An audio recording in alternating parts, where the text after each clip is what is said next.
নামাজ পড়েননি, যাকাত দেওয়ার কথা ছিল জাকাত দেননি, হজ করার কথা ছিল হজ করেননি, রমজান মাসে রোজা রাখার কথা ছিল রোজা রাখেননি। আজকে তওবা পড়ে সিজদায় পড়ে আল্লাহ তাআলার কুদরতি পায়ে খাঁটি তওবা করে যদি মাফ চান, আল্লাহ রাব্বুল আলামিন মাফ করে দিবে। কিন্তু দুইটা গুনাহ কখনো মাফ পাবেন না। কয়টা গুনাহ? একটা হচ্ছে আল্লাহ রাব্বুল আলামিনের সাথে শিরক করবেন না। কি করবেন না? শিরক করবেন না। শিরক মানে কি? আল্লাহ তাআলার জায়গায় অন্য কাউকে বসানো। আপনি বলতেছেন, একজন মানুষ আপনাকে জিজ্ঞাসা করে, কেবা কি অবস্থা বাড়ি? করছে ভালোই, বেটা বিদেশ গেছে এই জন্য সংসার ভালো চলিচ্ছে, নাউজুবিল্লাহ বলেন। এটাও একটা শিরক। তিনটা গাভী, কেউ বলতেছে কি অবস্থা সংসারে, কি অবস্থা?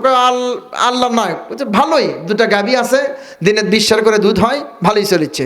না, এখানে বলবেন আল্লাহ তাআলার রহমতে ছেলেটা বাহিরে আছে বিদায় সংসার চলতেছে, আল্লাহর রহমতে জমিটা আছে বিদায় ঠিকভাবে ঘরের ধানে ভাত খেতে পাচ্ছি, আল্লাহর রহমতে দুইটা গাভী আছে বিদায় সুন্দরভাবে বাজার করতে পারতেছি।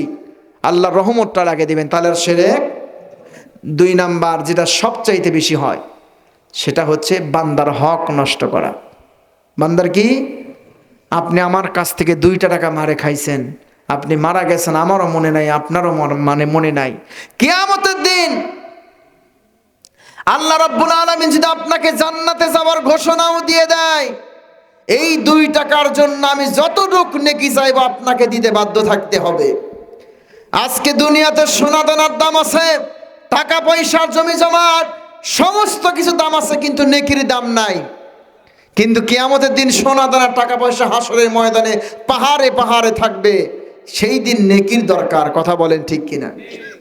আপনাকে যদি বলি 10টা নেকি দিচ্ছে, আমাকে 10টা টাকা দেন, দেবেন কি?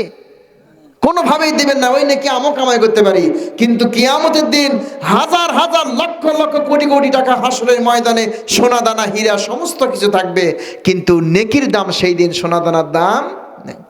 এই জন্য বান্দার হক কখনো নষ্ট করবেন না।